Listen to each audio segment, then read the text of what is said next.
दुनिया के इतिहास में शायद ऐसा पहली बार हुआ है जब एक प्लेन को पूरी तरीके से चेक किया जाता है, वो प्लेन जो है रनवे पे जाता है, 9 घंटे के सफर के लिए जो है वो टेकअप करता है और सिर्फ 2 मिनट के अंदर जो है क्रैश कर जाता है।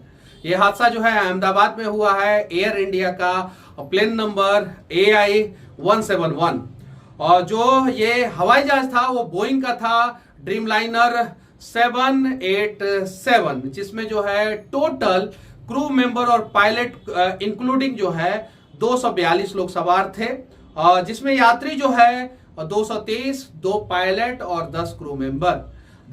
9 घंटे के लंबे सफर पे ये निकला था, लेकिन सिर्फ 2 मिनट के अंदर क्रैश हो जाता है, सिर्फ 2 मिनट के अंदर क्रैश। अब हम सभी जो है इस दुख के घड़ी में जो है सरकार के साथ हैं और भगवान से प्रार्थना करते हैं कि इस प्लेन हादसे में जो है ज्यादा से ज्यादा सुरक्षित लोग जो है वो बाहर आए। लेकिन जिस प्रकार का भयानक तस्वीरें जो है सामने आ रही है, कहीं नहीं तो कहीं देशवासियों को जो है विचलित कर दे रहा है। लेकिन इन सब चीजों के बीच में हमें सोचने के लिए मजबूर भी कर दे रहा है कि भारत में जो प्लेन हादसे हुए हैं, अब तक जितने भी बड़े प्लेन हादसे हुए हैं, उसमें सबसे ज्यादा एयर इंडिया के प्लेन ही क्रैश किए हैं। आखिर ऐसा क्यों?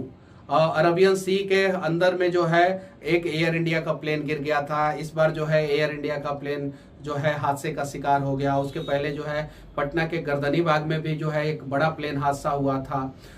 दुबई से जो है कोरोना के समय में जो है कुछ लोग जो है भारत वापस आ रहे थे, उस समय जो है एक बड़ा प्लेन हादसा हो गया। उसके बाद जो है केरल में जो है रनवे पे फिसलने के बाद बाउंड्री को तोड़ते हुए एक प्लेन आगे निकल गया। तो कहीं नहीं तो कहीं जो है उच्च सुरक्षा मानकों के बावजूद जो है एयर इंडिया को जो है उच्च सुरक्षा मानकों पे जो है अच्छा रेटिंग मिला हुआ है, उसके बावजूद जो है ऐसा बार बार क्यों हो रहा है? कहीं नहीं तो कहीं हमें फ्लैशबैक में जाके जो है सुरक्षा को जो है वो ध्यान में रख के कुछ जो है सुधार करने की जरूरत है। और जापान में जो है एक बड़ा प्लेन हादसा हुआ था, 500 से ज्यादा लोग जो है उस प्लेन में सवार थे। उसके पहले जो है यूरोपियन कंट्री में भी एक बड़ा प्लेन हादसा हुआ था जिसमें 587 लोग सवार थे। हरियाणा में जो है एक प्लेन हादसा हुआ जब टर्किश एयरलाइन और सऊदी अरबिया का जो है एयरलाइंस जो है वो IGI एयरपोर्ट पे उतरने वाला था, लेकिन जो है गलत तरीके से जो है उनकी ऊंचाई और दोनों प्लेन जो है आपस में जो है आसमान में टकरा गए। तो इन सब चीजों के बीच में मैं सरकार से एक विनती करना चाहता हूं, हाथ जोड़ के विनती करना चाहता हूं कि अभी पूरे भारत में जो है सबसे खतरनाक रनवे जो है वो पटना एयरपोर्ट का है।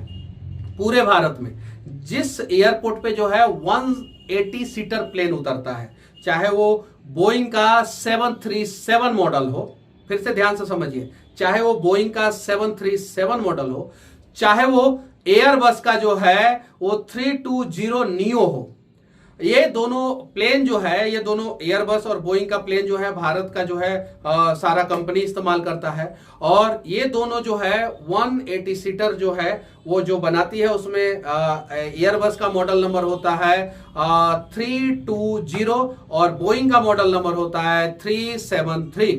और ये प्लेन जो दोनों प्लेन जिस रनवे पे उतरती है, उस हिसाब से अगर देखा जाए तो पूरे भारत का सबसे खतरनाक रनवे जो है पटना रनवे है।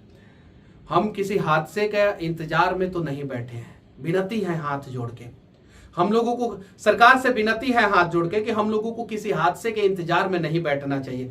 जल्दी से जल्दी पटना एयरपोर्ट के रनवे का विस्तार कीजिए सरकार, हाथ जोड़ के मैं विनती कर रहा हूं।